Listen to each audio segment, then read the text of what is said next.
การงานทางโลกเฮ็ดไปเท่าใดมันก็บ่มีวันจบดอกบ่เหมือนกับทางธรรมคือเฮาเฮ็ดงานแต่ละอันแต่ละอย่างอย่าเข้าใจได้ว่าผู้อื่นสิเฮ็ดบ่ได้บางคนก็ยกตนเป็นคนสำคัญถ้าบ่มีกูเฮ็ดบ่ได้ดอกเนี่ยนั่นแหละหลายๆอย่างจึงบอกว่าการงานทางโลกเฮ็ดจังได๋ครับ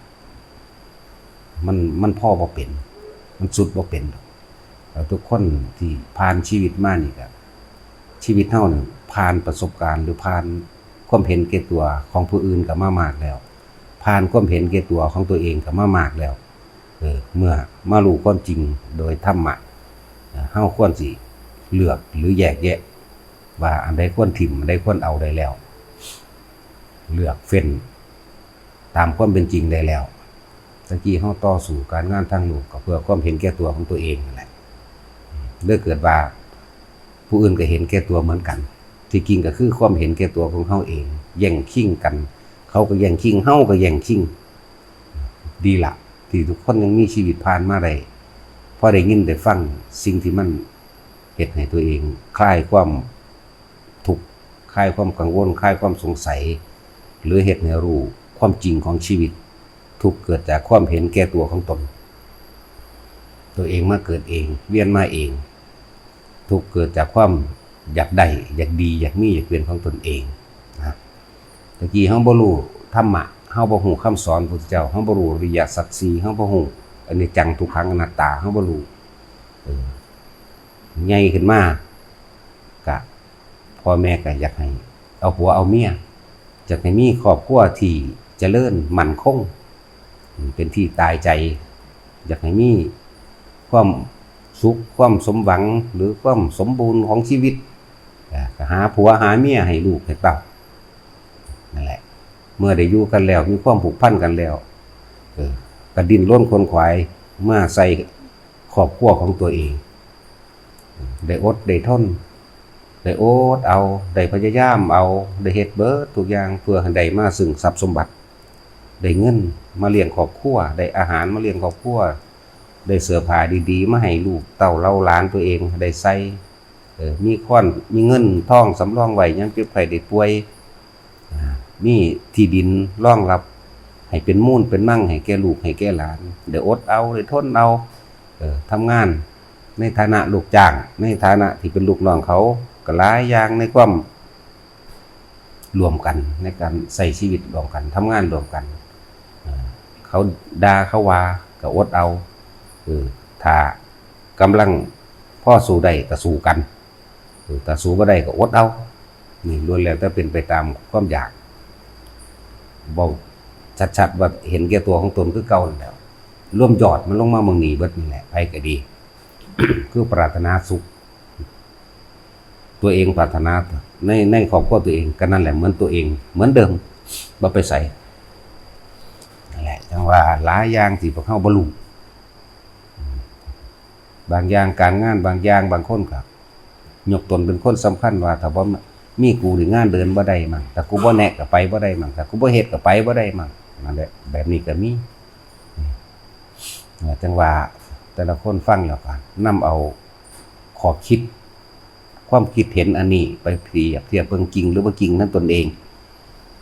บางคนก็เป็นหัวหน้าจังซี่มีอำนาจบางที่ก็บังคับข่มเหงเขาใส่เล่ห์กลม่านยาไปในทางที่เห็นแก่ตัวหลายอย่างเพื่อจะเอาเงินเขาก็มีเพื่อสิให้เขายอมในกามแห่งตนเองก็มีหลายนะจังว่าให้เฮาเบิ่งเฮาชีวิตเฮาผ่านอีหยังมามากแล้วเฮารู้แล้วล่ะว่าอันใดสิควรถือเอาและสมควรถิ่ม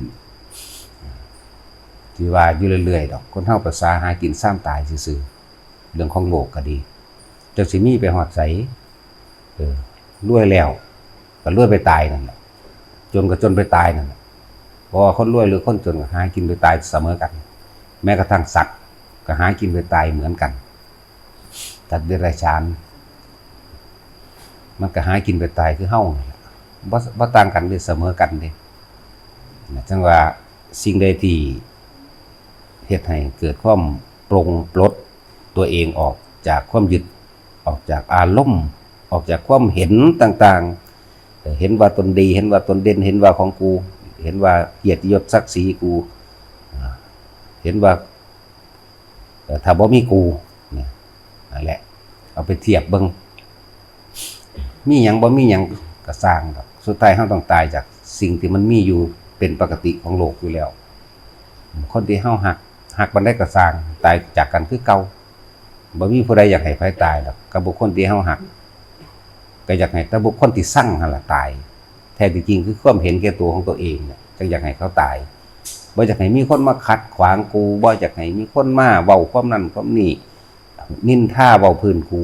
ตั้งแต่ตัวเองก็นินทาผู้อื่นด้วยกันนั่นจังว่าเฮาน้อมเข้ามาคนเกิดมาแล้วทั้งเบิดนี่ที่บ่นินทาผู้อื่นนี่บ่เว้าพื้นผู้อื่นนี่บ่มีในโลกให้น้อมเข้ามาจังซี่โลดบ่แม่นว่าไปโยนแต่ความผิดว่า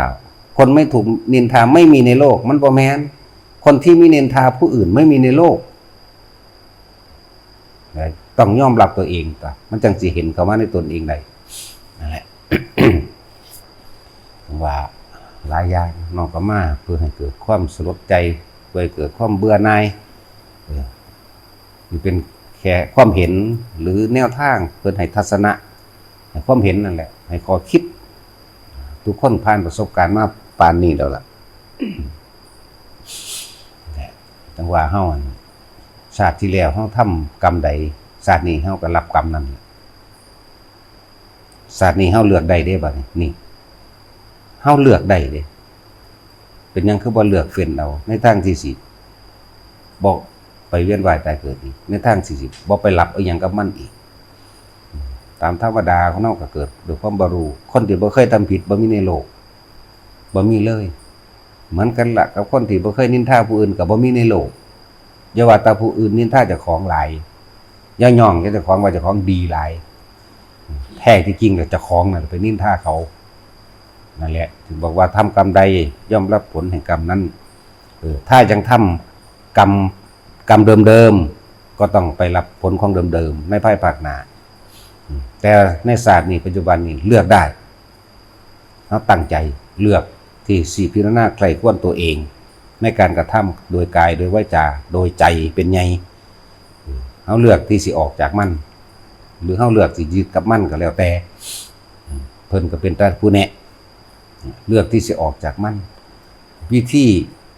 ออกจากความวินวายตายเกิดวิธีออกจากความคิดอานาปานสติเพิ่นก็สอนอยู่ตลอดสอนมาก่อนหน้านั้นอีกพระพุทธเจ้าเพิ่นเป็นผู้สอนมาผู้แรกหนทางการดำเนินชีวิต